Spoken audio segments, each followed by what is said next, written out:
cette expérience, pardon, c'est que cette deuxième naissance, la naissance spirituelle,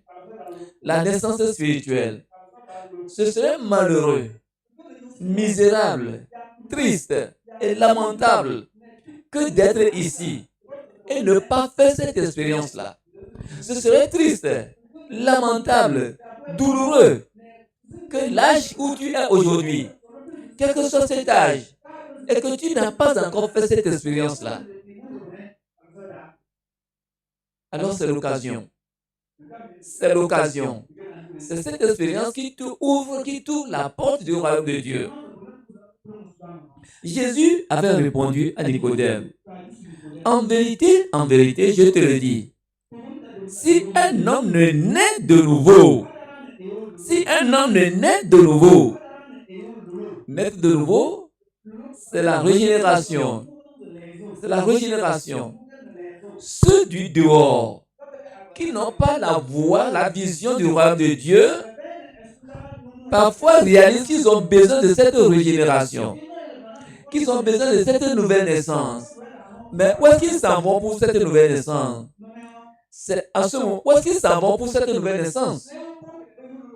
C'est auprès des fétiches, c'est auprès des gris-gris, c'est auprès des puissants des ténèbres, c'est avec les alliances dans le monde des ténèbres, avec les forces des ténèbres, les forces des eaux, les forces des montagnes, les forces invisibles. C'est auprès de ces éléments-là qu'ils s'en vont pour chercher à renaître. Selon Dieu, qui nous a créés, ce n'est pas ça la renaissance. Ce n'est pas ça la nouvelle naissance. Ce n'est pas ça la régénérescence. Ce n'est pas ça, être né de nouveau. Alors, la régénération, il dit, si quelqu'un ne naît de nouveau, il ne peut voir le royaume de Dieu. Nicodème lui dit, comment un homme peut-il naître quand il est vieux?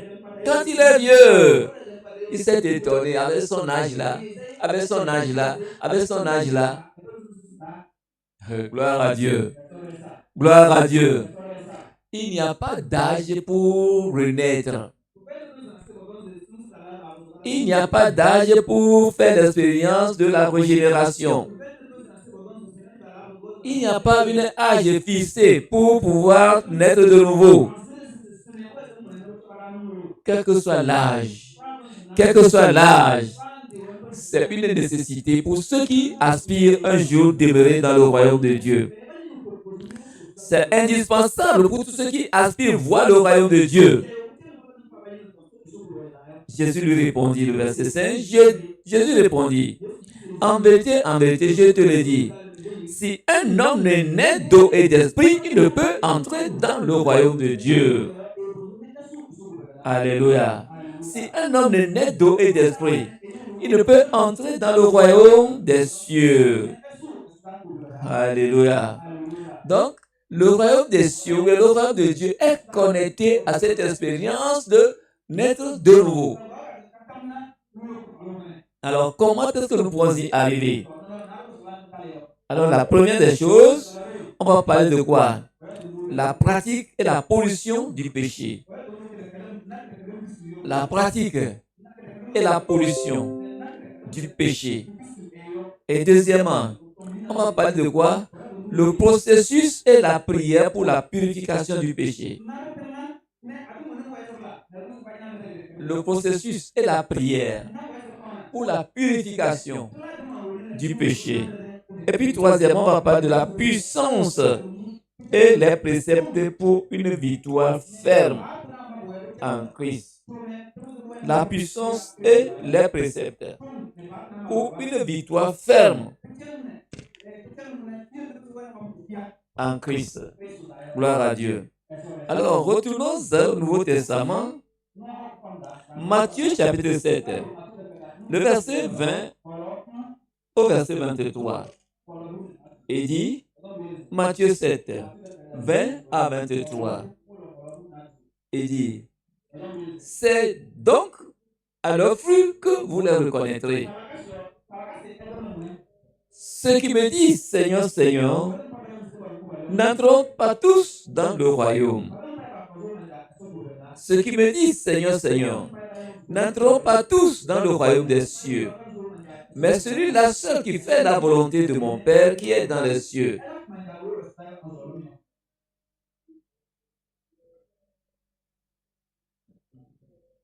Plusieurs me diront en ce jour-là, Seigneur, Seigneur, n'avons-nous pas prophétisé par ton nom? N'avons-nous pas chassé les démons par ton nom? N'avons-nous pas fait beaucoup de miracles par ton nom?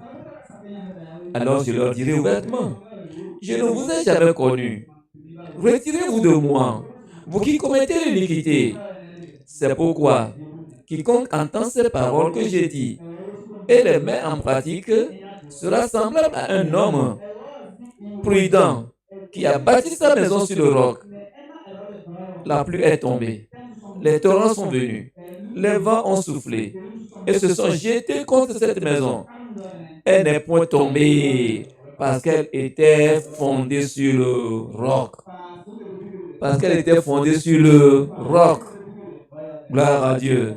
Gloire à Dieu. Alors, qu'est-ce que nous comprenons ici? Il y a des gens qui pensent que pour mériter le royaume des cieux, il faut seulement les miracles, les prodiges, et c'est fini. Donc, je crois que parce que je suis dans la maison de Dieu, je prêche, j'annonce l'évangile, je fais... Non, c'est fini. Non, il n'y a pas ça seulement. Et le Seigneur Jésus donne ici un avertissement. Ce n'est pas tous ceux qui disent Seigneur, Seigneur, parce que tu as une Bible, parce que tu viens à la retraite, parce que tu lis ta Bible, parce que tu pries, parce que tu évangélises, parce que tu donnes l'argent à l'église, parce que tu fais les œuvres, les bonnes œuvres. Il dit, je vous dirai en ce jour, éloignez-vous de moi. Pourquoi va-t-il dire cela? Il dit, vous qui commettez l'iniquité, vous qui commettez l'iniquité. Alors nous voyons que des gens peuvent prétendre être à la porte du royaume des cieux, mais être déçus et être rejetés. Pourquoi?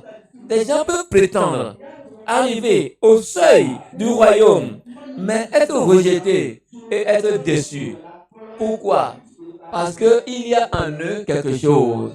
Et ce qui peut renvoyer ces gens, ce qui peut renvoyer quelqu'un, le Seigneur l'a dit, vous qui commettez l'iniquité. Vous qui commettez l'iniquité. Donc l'iniquité est la seule chose qui s'oppose au royaume de Dieu. Alors que la régénération ouvre la porte au royaume de Dieu. Mais l'iniquité empêche et ferme la porte au royaume de Dieu. Alors pour pouvoir avoir accès au royaume de Dieu, tout un chacun doit chercher à se débarrasser de l'iniquité. Et tout un chacun doit chercher à se débarrasser de l'iniquité. Se débarrasser de l'iniquité, c'est rechercher l'expérience de la régénération. Se débarrasser de l'iniquité, c'est rechercher l'expérience de la régénération. Alors comment pouvons-nous nous débarrasser de l'iniquité? Ça, c'est un avertissement que le Seigneur Jésus a donné pour nous faire comprendre que l'iniquité est la seule chose qui peut fermer la porte au royaume des cieux. Alors, comment peux-tu prétendre être dans l'iniquité et prétendre au même moment aller dans le royaume des cieux? Alors là, c'est se tromper soi-même. C'est se tromper soi-même. Donc voilà pourquoi, en parcourant les Écritures, nous allons découvrir ce que c'est que la pratique du péché et la pollution que le péché là amène dans la vie de l'homme. Lisons Apocalypse chapitre 21. Apocalypse chapitre 21, le verset 27. Qu'est-ce qui est écrit là-bas? Il n'entrera chez elle rien de souillé, ni personne qui se livre à l'abomination et au mensonge. Il n'entrera que ceux qui sont écrits dans le livre de vie de l'agneau. Une fois encore, ici, la parole de Dieu nous présente les conditions qui peuvent chasser, qui peuvent renvoyer quelqu'un loin du royaume. Il n'entrera chez elle rien de souillé. Qu'est-ce que c'est que souillé? Il dit, ni personne qui se livre à l'abomination et au mensonge. L'abomination, mensonge, iniquité, Tout cela se renferme, c'est inclus dans l'appellation péché. Tout cela s'appelle péché. Alors c'est ceux-là qui ont le nom écrit dans le livre de vie, seuls qui peuvent avoir accès au royaume. Ce qui veut dire que tout le monde peut être dans le péché. Mais celui-là qui va s'isoler, celui-là qui va chercher et qui va expérimenter l'expérience de la régénération, c'est lui seul qui peut entrer dans le royaume. C'est lui seul qui peut entrer dans le royaume. Ce qui veut dire qu'il y a la possibilité à tout un chacun de faire le bon choix ou bien de rejeter le bon choix. Dans la mesure où, quand on lance un caillou, chacun se couvre la tête. Ici, il y a lieu, il y a question que chacun se couvre sa tête. Et celui qui a le nom écrit dans le livre de vie, c'est lui seul qui peut entrer dans le royaume. Mais celui qui se livre au mensonge, celui qui se livre à l'iniquité, il ne peut pas entrer dans le royaume. Ce qui veut dire quoi? Il est sous la domination du péché. Il est dominé par le péché. Il est lié par le péché. Il est lié par l'iniquité. Il est lié par des chaînes qui vont le retarder d'entrer dans le royaume. Matthieu chapitre 23. Matthieu 23. Matthieu 23. Il dit 23-27.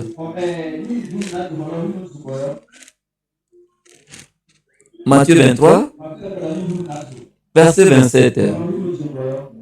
Malheur à vos scribes et pharisiens hypocrites, parce que vous ressemblez à des sépulcres blanchis qui paraissent beaux au dehors et qui au dedans sont pleins d'ossements, de mort et de toute espèce d'impureté.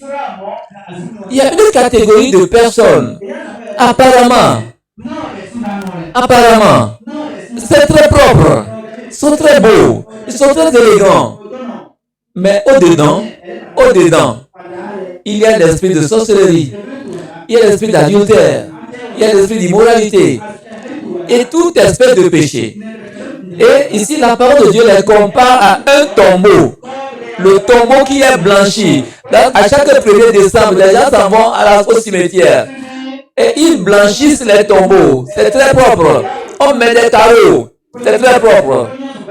Mais allez au-dedans, à l'intérieur, dans le cercueil qui est enfoui dans ce trou-là. Vous ne pouvez pas supporter cela.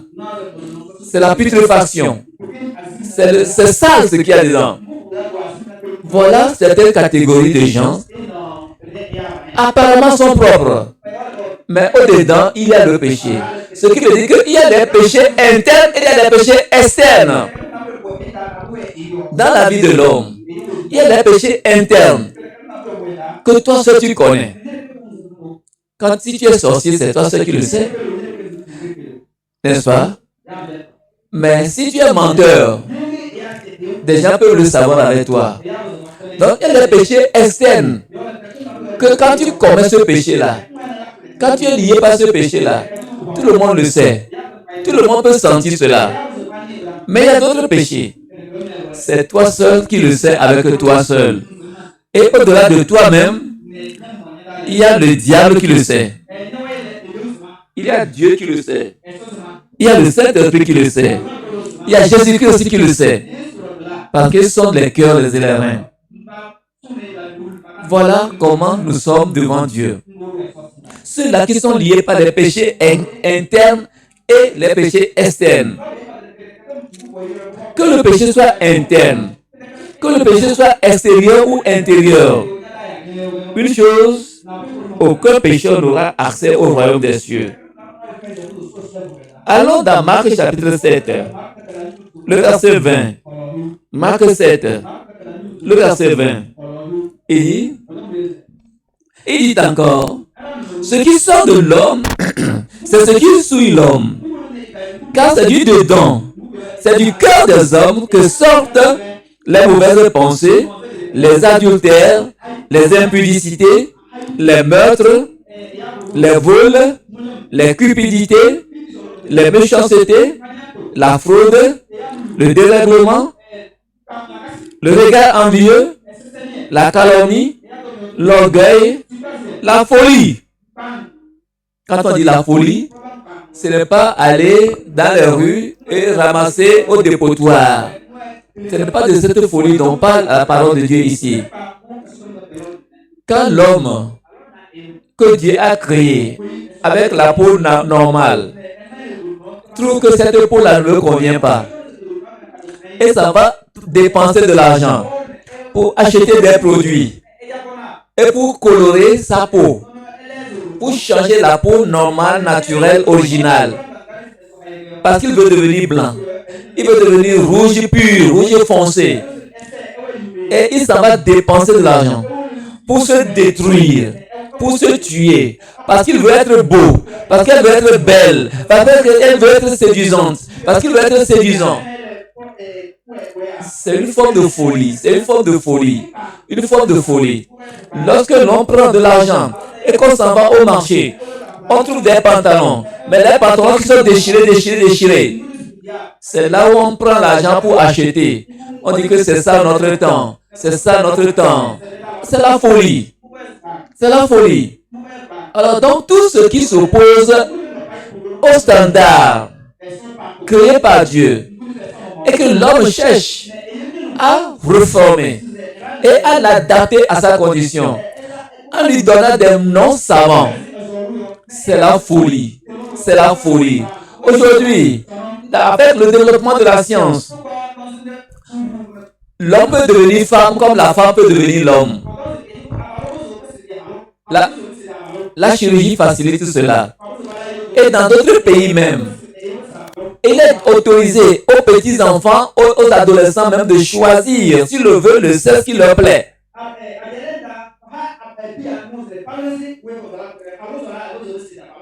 Donc si on veut, à une partie de sa vie, on peut être femme.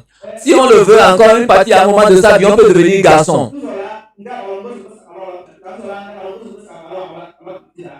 Ça, c'est la folie. Tout ça, c'est la folie. Alors, que le Seigneur nous aide. Quelqu'un, quand il est dans la folie, ne sait pas qu'il est dans la folie. C'est la belle vie. C'est notre temps. C'est la mode. Nous sommes intelligents. Nous sommes savants. Nous sommes. La vie dit quoi? La folie. La folie. Dit les vols, les cupidités, la méchanceté, les fraudes, la fraude, le dérèglement, le regard envieux, la calomnie, l'orgueil et la fraude. Donc, alors, tout cela, c'est ça qui corrompt la nature de l'homme et l'empêche de voir la grâce de Dieu. Et c'est ça qui lui fermera également la porte du royaume des cieux. Vous savez, si on parle de la corruption, si ton langage est corrompu, c'est parce que le cœur est d'abord corrompu. Voilà pourquoi le langage aussi est corrompu. Ce qui veut dire que ce qui est dans le cœur, c'est ce que la bouche transmet. Donc nous ne comprenons pas là que tant que le cœur n'est pas transformé, le cœur qui est la source de la vie, tant qu'il n'est pas transformé, alors l'homme est toujours esclave du péché. L'homme est esclave de la folie. L'homme est esclave de l'iniquité. Et nous devons comprendre également, les mauvaises pensées sont la source de tous les autres maux. Les mauvaises pensées constituent la source de tous les autres maux. Alors, le cœur, les pensées sont au-dedans de l'homme. Et la parole de Dieu dit, c'est du dedans de l'homme que sortent les mauvaises choses. Car c'est du dedans, c'est du cœur des hommes que sortent les mauvaises pensées. Le cœur est le générateur des mauvaises pensées. Le cœur est le moteur qui produit les péchés. Alors voilà pourquoi il est question de traiter avec le cœur. Il est question de toucher le cœur. Il est question de travailler le cœur. Mais aucun hôpital n'a le pouvoir, la capacité de transformer le cœur. On peut greffer le cœur, remplacer le cœur d'un homme par un autre cœur, le cœur d'une autre personne. Mais ce que le cœur peut produire en connexion avec la pensée de l'homme, aucun homme sur terre ne peut le faire. Aucun homme sur terre n'a réussi à le faire. Et c'est exactement le problème de Nicodème. Et c'était ça ce problème qu'il avait amené devant Jésus. Et Jésus lui a dit, il faut que vous naissiez de nouveau. Il faut que ce cœur qui génère le mal, le péché, là, soit travaillé. Il faut que ce cœur soit touché. Il faut que ce cœur soit transformé. C'est ça la nouvelle naissance. Tant que le cœur n'est pas touché, le cœur n'est pas transformé, il est en communication avec la pensée. Et le cœur produit les mauvaises choses. La pensée reflète cela. Et les autres sens pratiquent cela. La bouche dégage cela. La violence du cœur se transmet à la pensée et les bras répondent avec la violence. Les bras répondent par la violence, par la méchanceté. Et la parole de Dieu dit, c'est du dedans, c'est du cœur des hommes que sortent les mauvaises pensées, les adultères, les impudicités, les meurtres, les vols, les cupidités, les méchancetés, la fraude, le dérèglement, le regard envieux, la calomnie, l'orgueil et la folie. Tout ça, c'est des abominations. Tout ça, c'est des abominations devant Dieu. Comment est-ce que nous pouvons alors être délivrés de ces abominations? Comment est-ce que quelqu'un peut être délivré? Ce grand homme Nicodème, malgré tout le temps qu'il a passé dans le monde, il n'avait jamais découvert la solution. Il savait très bien qu'il était alors dans l'iniquité. Il a fallu qu'il rencontre Jésus-Christ pour cette transformation de cœur, pour cette transformation de vie. Ce que nous appelons alors la régénération. Donc, il y a un processus pour pouvoir parvenir à l'expérience de la régénération. Quel est ce processus? C'est ça qui nous conduit au deuxième point. Le processus est la prière pour la purification du péché. Le processus est la prière. Alors, quelqu'un qui est malade cherche à se soigner. Lorsque Nicodème est venu auprès de Jésus, Jésus lui a dit, il est venu chez Jésus comme en tant que quoi? Hôpital. Il est venu devant Jésus en tant que médecin. De tant qu'il a reconnu que Jésus fait des miracles. L'un des miracles, c'est que Jésus peut toucher le cœur. Jésus peut transformer le cœur. Voilà pourquoi il a demandé à Jésus, comment ça peut se faire? Depuis, avec tout ce que je connais, je n'ai jamais réussi ça. Comment est-ce que ça peut se faire? Jésus lui a donné la solution. Il faut que vous naissiez de nouveau. Donc, comment peut-on naître de nouveau? Comment peut-on parvenir à la régénération? C'est un processus. C'est un cheminement.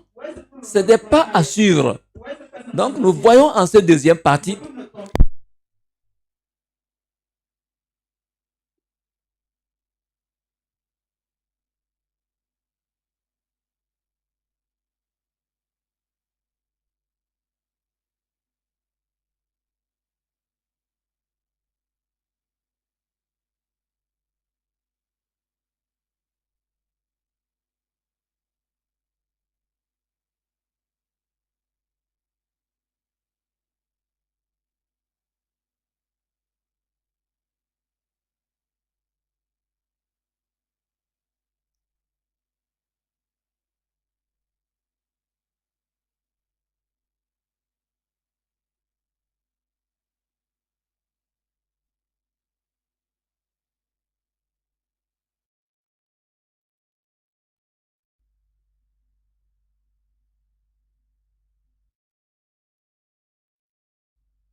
Gloire à Dieu. Nous continuons. Tout comme je le disais, Nicodème était arrivé auprès du Seigneur Jésus comme à l'hôpital et où il devait avoir la touche de son cœur parce qu'il s'est découvert et il a vu une différence entre lui et Jésus. Il a vu une différence entre lui et Jésus-Christ. Voilà pourquoi il a dit, personne ne peut faire ces miracles qu'il fait si Dieu n'est avec lui. Alors Jésus lui a donné la solution. Il faut que vous naissiez de nouveau. Naître de nouveau, c'est un processus. C'est ce processus, quand c'est accompli, que nous appelons la régénération. Alors, quel est ce processus? Nous allons parcourir ce processus. Si ce matin, tu n'as jamais fait cette expérience, ce matin, tout comme Nicodème était allé devant Jésus une seule fois, et ça, son cœur a été touché, toi aussi, ton cœur peut être touché ce matin. Lisons dans Psaume 51. Psaume 51, du verset 1 au verset 10. Verset 2, nous lisons. Lorsque Nathan le prophète vint à lui, après que David fut allé vers Bathsheba, Dieu, aie pitié de moi dans ta bonté, selon ta grande miséricorde, efface mes transgressions, lave-moi complètement de mon iniquité et purifie-moi de mon péché, car je reconnais mes transgressions et mon péché est constamment devant moi. J'ai péché contre toi seul et j'ai fait ce qui est mal à tes yeux, en sorte que tu seras juste dans ta sentence et sans reproche dans ton jugement. Alléluia. Voyez cet homme David, c'était un grand roi. Il avait l'autorité, il avait l'argent, il avait le pouvoir, il avait de l'influence. Il avait une forte armée. Il avait tout. Sauf quoi? Le pardon du péché. Il avait tout. Sauf la transformation du cœur. Et c'est cela qui l'avait poussé à aller commettre l'adultère avec la femme de son chef d'armée.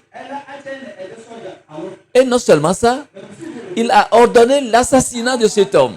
Vous voyez, un péché appelle un autre péché. Un péché, une iniquité, appelle une autre iniquité.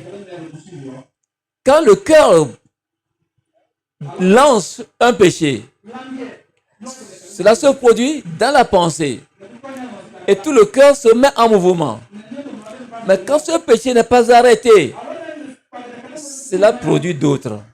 Cela produit d'autres. Lorsque, en tant que jeune, ou bien même marié, et tu veux aller commettre l'immoralité, et la conséquence de l'immoralité, quand il aura grossesse, dis ça, je ne veux pas ça, je ne veux pas ça. C'est ça qui va te pousser maintenant à commettre quoi? L'avortement. Et l'avortement, c'est tuer le plaisir d'un certain temps. Va t'amener jusqu'au meurtre. Le péché, d'une fraction de seconde, va t'amener jusqu'à l'extrême du péché, jusqu'à anéantir la vie d'un être humain. Un péché appelle toujours un autre, lorsque celui-là n'est pas traité. Un petit péché va devenir grand lorsqu'il n'est pas traité. Un péché va appeler d'autres lorsqu'il n'est pas traité. David a commencé lorsqu'il a regardé la femme. Et il pouvait alors combattre cette situation et être victorieux, comme lui-même il est chef d'armée. Et toujours victorieux à la bataille. Mais David peut conquérir les ennemis. Il peut dominer les ennemis. Mais il n'a pas réussi à dominer la passion du péché au-dedans de lui. Ayant regardé la femme, il a continué. Il a continué. Et finalement, il a commis l'immoralité avec elle. Et finalement, il a ordonné la mort de son mari. Jusqu'à ce moment-là, jusqu'à ce temps, son cœur était insensible. Il se croyait toujours le général d'armée. Il se croyait toujours le chef d'armée. Il se croyait toujours le roi. il a fallu que Dieu lui envoie un messager, Nathan, pour lui parler. Tout comme nous sommes ici et que Dieu nous a envoyé sa parole et que nous sommes en train de l'écouter. C'est l'occasion pour quelqu'un de réaliser son état. Alors Nathan est allé devant David et lui a parlé. Et c'est là où David s'est réveillé.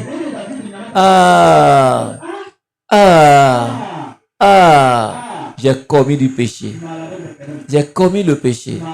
Quelqu'un peut être dans le péché sans savoir qu'il est dans le péché. Parce que personne ne l'a jamais dit que ça c'est le péché. Et pour lui, il croit que c'est normal, c'est naturel.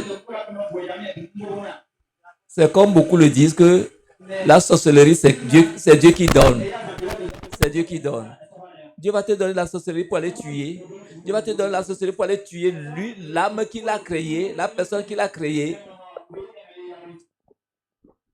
Les gens parfois s'approchent de Dieu. Je veux servir Dieu, je veux marcher avec Dieu. Priez pour moi. Mais les démons là, ne les chassez pas. Les démons ne les chassez pas. Comment peut-on servir 2 maîtres à la fois? Dieu et les démons, Dieu et le diable, c'est pas possible. C'est pas possible. On s'en débarrasse de loin et on s'accroche à l'autre. Et on s'en débarrasse exactement de ce qui est nuisible, ce qui n'est pas dans la volonté de Dieu. C'est ça, alors, les pas. Alors, David a réalisé qu'il était dans le péché. Donc, le pas premier, c'est de réaliser que ce que tu vis, c'est dans le péché. C'est réaliser que ce que tu es en train de faire, tu es dans le péché. C'est de réaliser que ton comportement, c'est le péché. C'est de réaliser que ce qui sort de tes pensées, c'est le péché. C'est de réaliser que ce que tu fais en privé, c'est le péché. Ce que tu fais en public, c'est le péché. Intérieur et extérieur. C'est de réaliser que tu es dans le péché. Mais tant que tu ne prends pas conscience, tu ne réalises pas que c'est du péché, ça ne peut pas te pousser à faire les pas pour le salut. Quand Nicodème s'est découvert, il est venu vers Jésus. Il est venu vers Jésus. Il a trouvé un temps propice où il peut échanger avec Jésus. Il a trouvé le temps normal, le temps convenable, pour que lui et Jésus puissent être ensemble et qu'ils puissent poser ces questions à Jésus. Alléluia. C'est à travers ces questions-là, ce temps-là, qu'il a réalisé qu'il était pécheur. Nathan a été envoyé devant David pour lui parler. Et David a réalisé qu'il était dans le péché. Donc, la première des choses, c'est de réaliser que l'on est dans le péché. Si tu es dans le péché, tu le sais. Personne ne peut parler à ta place. Toi-même, tu le sais. C'est de réaliser que tu es dans le péché. Et la deuxième chose, c'est de crier à Dieu. C'est de crier à Dieu. Tout comme David, qui est en train de crier à Dieu ici. Il dit, « Oh Dieu, aie pitié de moi dans ta bonté, selon ta grande miséricorde. Efface mes transgressions. » Il reconnaît qu'il a transgressé. Il a désobéi à Dieu. Il est allé au-delà de la limite. Lave-moi complètement de mon iniquité. Il a reconnu qu'il a été sali, souillé par le péché d'iniquité. Et il dit, car je reconnais mes transgressions. Il est sensible, il est convaincu qu'il a vraiment péché. Il est sensible, il est convaincu qu'il a vraiment péché. Et il dit, et mon péché est constamment devant moi. Mon frère, ma soeur, nous sommes devant Dieu, nous sommes devant les hommes. Qui ici dira que lui n'est pas conscient qu'il a péché? Qui est celui-là? Et que tu ne t'es même pas repenti jusqu'au jour d'aujourd'hui. Et ces péchés-là sont devant ta face. Et tu vas dire que tu ne sais pas? Que tu ne sais pas? Alors c'est l'occasion pour toi de savoir ce que c'est que le péché. David a réalisé que c'était du péché. Et il a dit que mes péchés sont constamment. Et mon péché est constamment devant moi. J'ai péché contre toi seul. Regardez, il reconnaît que le péché qu'il commet, c'est contre Dieu. Le péché que l'homme commet, ça peut être envers un frère, envers une sœur, envers un membre de la famille, envers quelqu'un du village, envers quelqu'un du quartier, envers un voisinage, envers les enfants, envers les adultes, envers n'importe qui, ce péché est commis également contre Dieu. Tout péché que l'homme commet sur terre est commis contre Dieu et les hommes.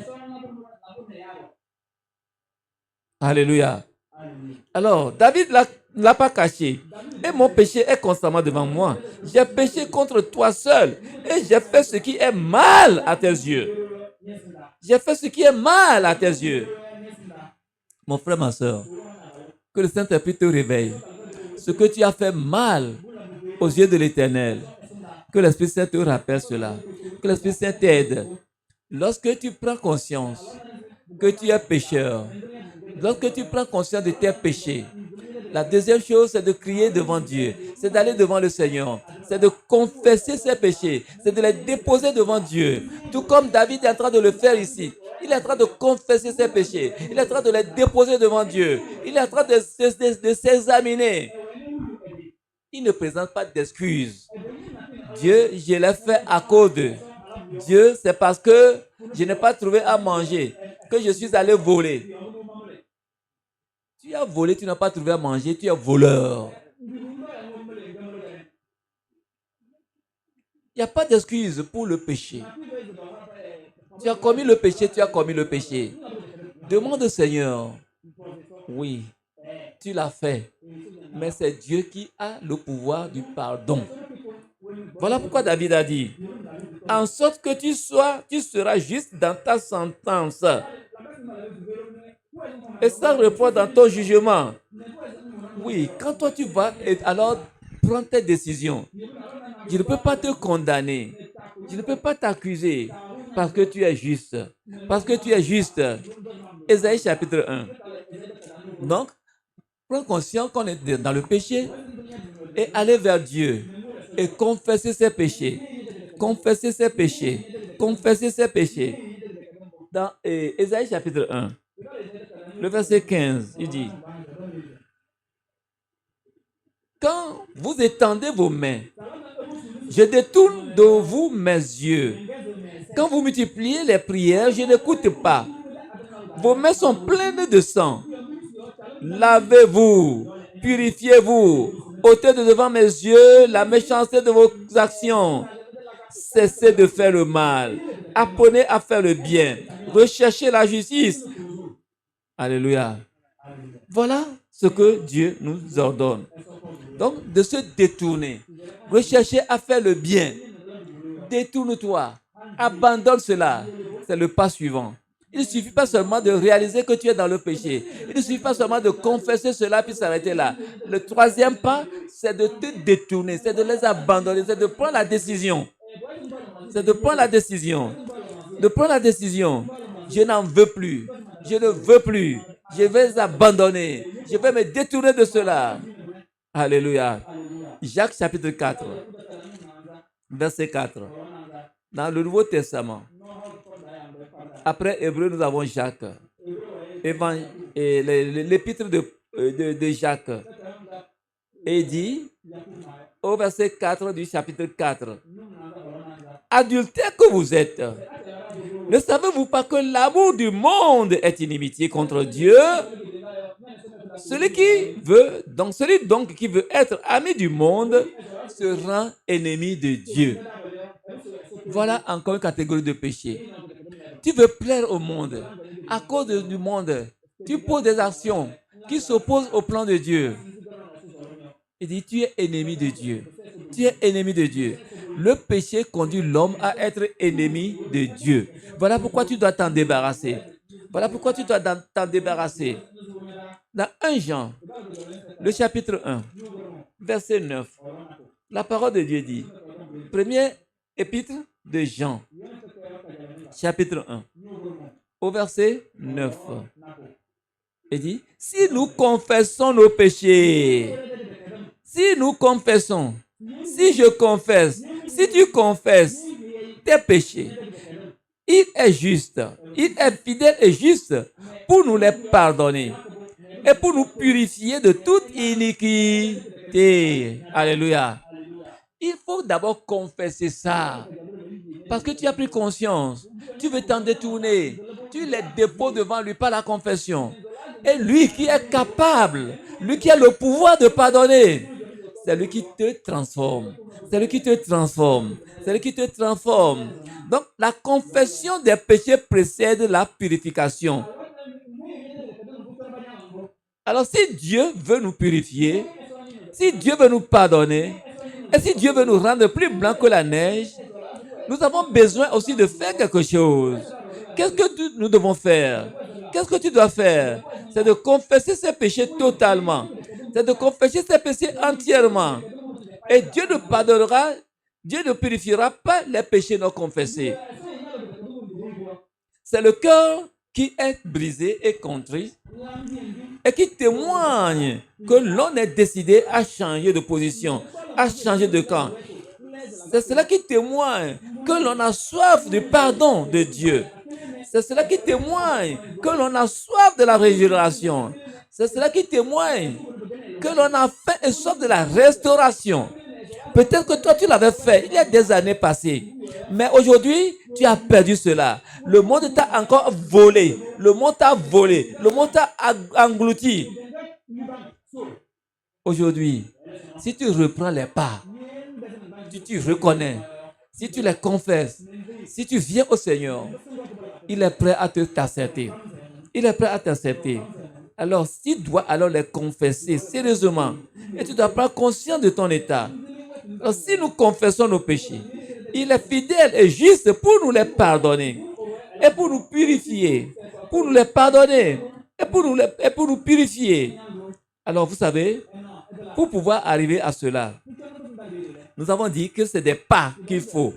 Donc, il y a la reconnaissance de son état de pécheur et il y a la décision d'être délivré et tu confesses ses péchés.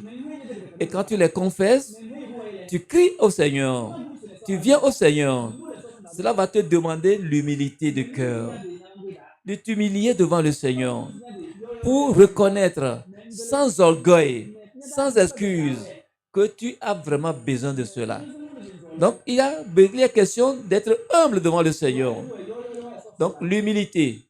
L'humilité. Si nous nous humilions, le Seigneur nous élève. Le Seigneur nous élève. Voilà pourquoi il a dit, il est fidèle et juste pour nous les pardonner.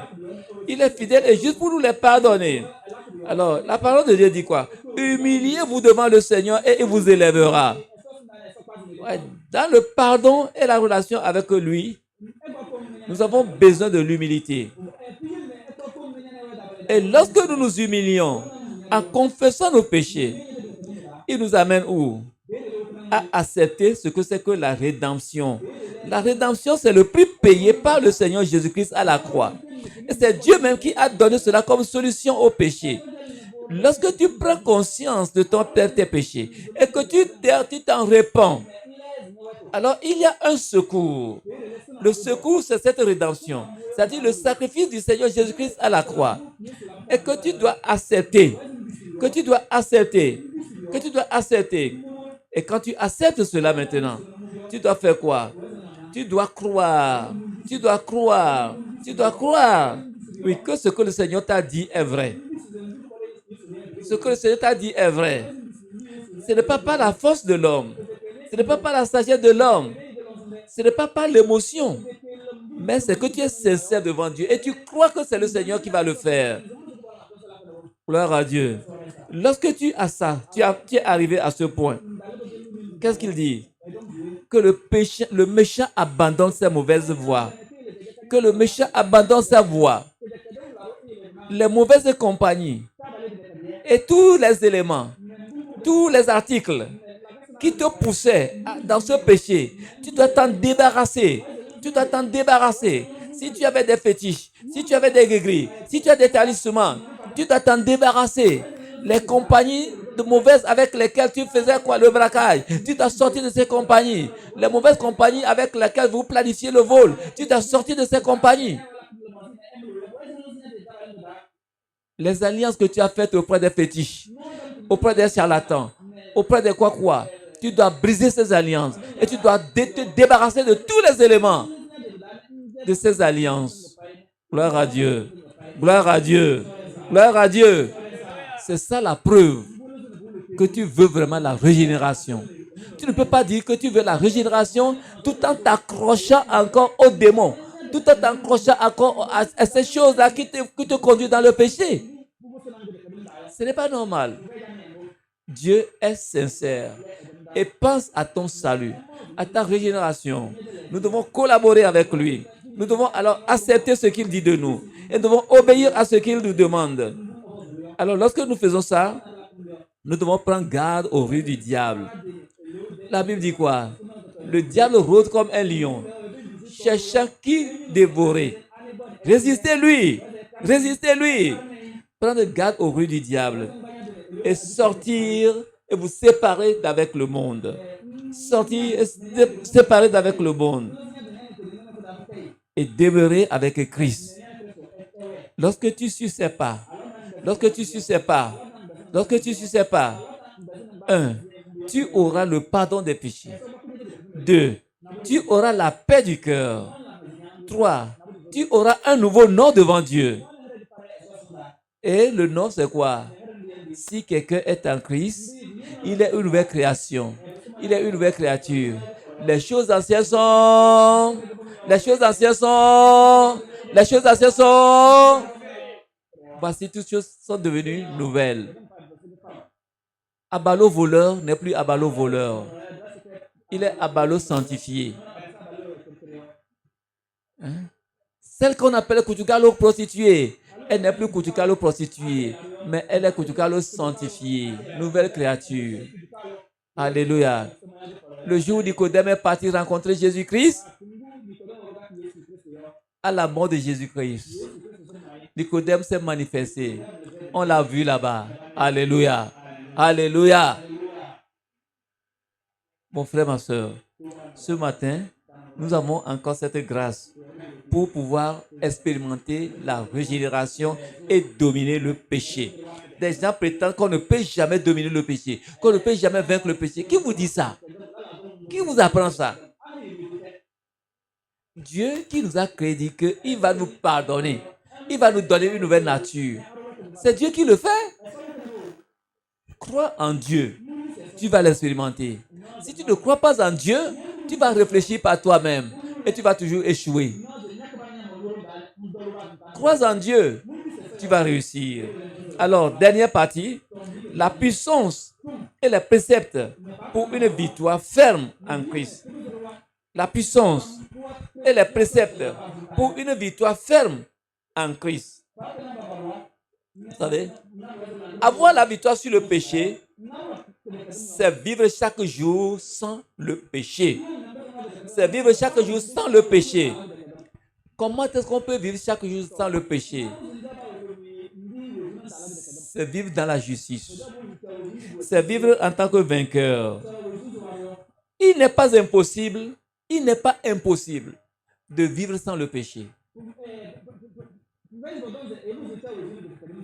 Je dis bien, il n'est pas impossible de vivre sans le péché. Ce qui veut dire que quand on est renouvelé, quand on est transformé, désormais c'est la vie au-dessus du péché. C'est la vie au-dessus du péché. 1 Jean 5, chapitre, le verset 4. 1 Jean 5, le verset 4. Il dit, parce que tout ce qui est né de Dieu triomphe du... Tout ce qui est né de Dieu triomphe du monde. Gloire à Dieu. Si Dieu même t'accorde cette grâce, que tu es né de Dieu, tu es renouvelé, tu es transformé, tu es devenu une nouvelle créature, il dit que tu vas triompher du monde. Tu t'es séparé d'avec le monde. Et ces éléments qui te poussaient vers le péché, maintenant tu es transformé, tu as été touché, tu as fait l'expérience. Il dit quoi? Tu triompheras du monde. Tu vas triompher du monde. Tu vas triompher du monde. Lisons encore cela une fois. Le verset 4. Parce que tout ce qui est né de Dieu triomphe du monde. Et la victoire qui triomphe du monde, c'est notre foi.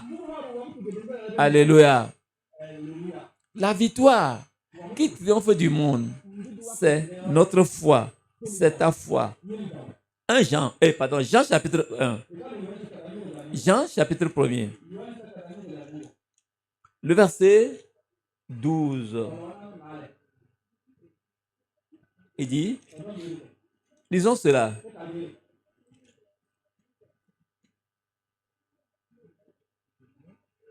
Mais à tous ceux qui l'ont reçu, l'as-tu reçu aussi? À tous ceux qui croient en son nom. Est-ce que toi aussi tu crois en son nom? Elle a donné le pouvoir.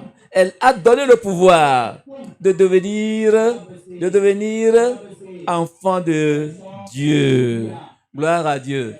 De devenir enfant de Dieu. C'est ce que je disais, Kutukalo prostituée n'est plus Kutukalo prostituée, mais elle est devenue quoi?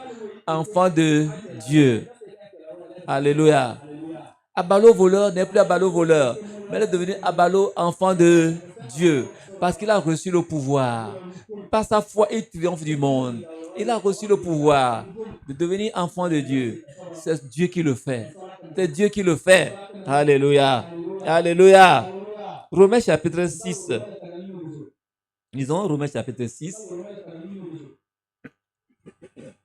Le verset 1. Là, il a dit, que dirons-nous donc? Demeurerions-nous dans le péché afin que la grâce abonde? Loin de là. Loin de là. Nous qui sommes morts au péché. Comment vivrons-nous encore dans le péché? Alléluia. L'expérience de la régénérescence, c'est comme on a tué le péché au-dedans de toi. Et tu es au-dessus du péché. Comment vas-tu encore demeurer dans le péché qui est mort au-dedans de toi? Alléluia. C'est possible de dominer le péché et de vivre à la gloire de Dieu, à l'image de Dieu, selon la beauté de Dieu. Colossiens chapitre 4. Lisez avec moi. Colossiens. La parole de Dieu dans le Nouveau Testament. Colossiens chapitre 4, le verset 13. Il dit, car je lui rends le témoignage qu'il a une grande sollicitation. Non.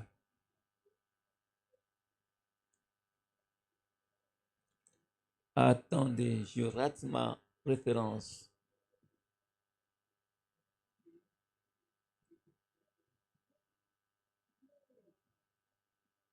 Oui. Je vais lire le verset 4 et 3. Verset 4 et 5, pardon. Il dit, verset 5.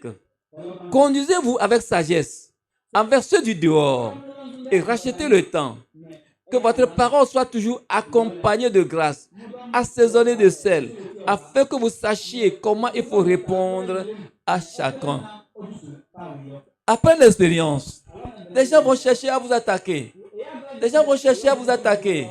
Les gens vont chercher à vous attaquer de plusieurs manières.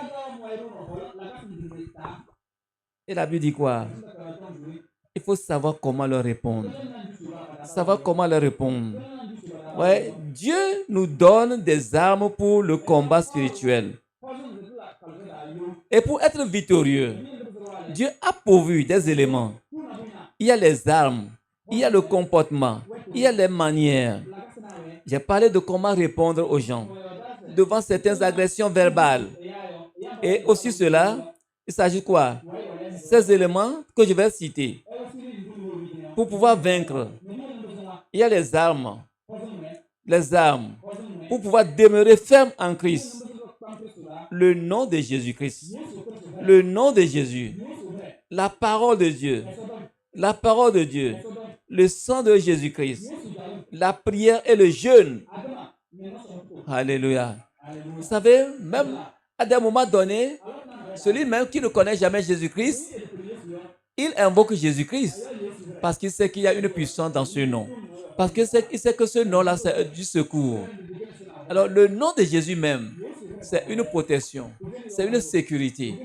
Et sa parole, c'est une arme pour vaincre. pour vaincre. Parce que lui-même avait utilisé cette arme de la parole. Il est écrit. Il est écrit. Il est écrit. Lorsque le péché va vouloir cogner à la porte, tu dois te souvenir qu'il est écrit. Qu'il est écrit. Qu'il est écrit. Gloire à Dieu. Il y a le sang de l'agneau. Le sang qui est versé à la croix. C'est ça qui lave les péchés. Ce sang ne va pas permettre que le péché revienne s'installer encore. Et la prière. Vous savez pourquoi des gens n'arrivent pas à prier? Parce qu'ils n'ont pas les sujets de prière. Lorsque tu n'as pas un sujet de prière, tu veux t'agenouiller devant Dieu, mais tu ne sais pas ce qu'il faut dire.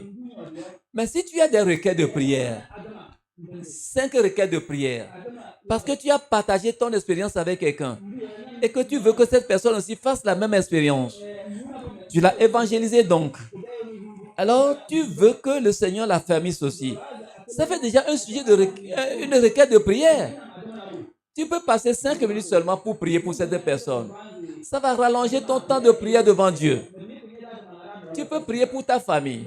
Tu peux prier pour toi-même. Tu peux prier pour le pays. Tu peux prier pour les autorités. Tu peux prier pour l'église. Tu peux prier pour les malades. Tu peux prier pour les prisonniers. Tu peux prier pour les voleurs. Tu peux prier pour les pécheurs. Alléluia. Lorsque nous alignons toutes ces requêtes, 3 minutes, c'est facile de passer 1 heure de temps, même au-delà devant Dieu. Alors pourquoi tu ne peux pas prier? Pourquoi tu ne veux pas prier? Pourquoi tu es incapable de prier? À partir d'aujourd'hui, tu as la force de la prière. Tu as la force de la prière. Tu as la force de la prière. Pour que notre victoire soit inébranlable, nous avons besoin de jouer certains rôles. Nous devons être constamment vigilants. Constamment vigilants. Et nous devons demeurer dans le Seigneur. Ne pas abandonner la communion des saints. Et nous devons éviter la mauvaise communication. Et servir Dieu. Et servir Dieu. Et servir Dieu. Alors, mon frère, ma soeur, est-ce que tu veux alors cette expérience ce matin? Nous allons nous mettre debout et nous allons parler au Seigneur. Tu vas te mettre debout et tu vas parler au Seigneur. L'expérience de la régénération et la victoire sur le péché. Peut-être quoi toi tu dis que j'ai fait l'expérience, mais je n'arrive pas à dominer le péché. Peut-être toi tu n'as pas encore fait l'expérience. Oh, c'est l'occasion pour chacun de nous. Examine ta vie et parle au Seigneur. David s'est écrié devant Dieu. J'ai péché. Mon frère, ma soeur, péché interne, péché extérieur. Parle au Seigneur. Parle au Seigneur.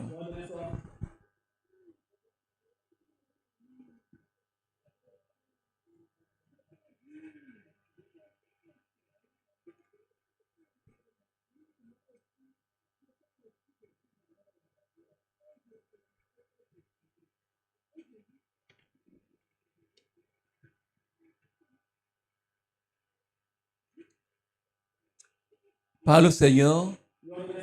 Parle au Seigneur. Au nom de Jésus, nous avons prié.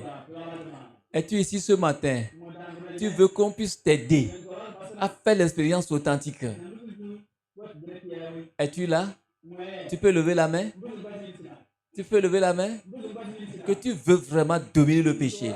Tu veux l'expérience. Tu vas répéter après moi. Dis ce que je vais dire. Seigneur Jésus,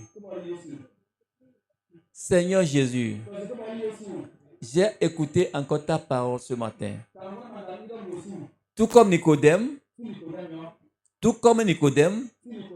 je viens à toi. Ce que tu as fait à Nicodème, fais-le pour moi.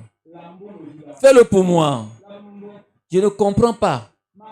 Je ne sais pas comment je peux naître de nouveau. Tu as le secret.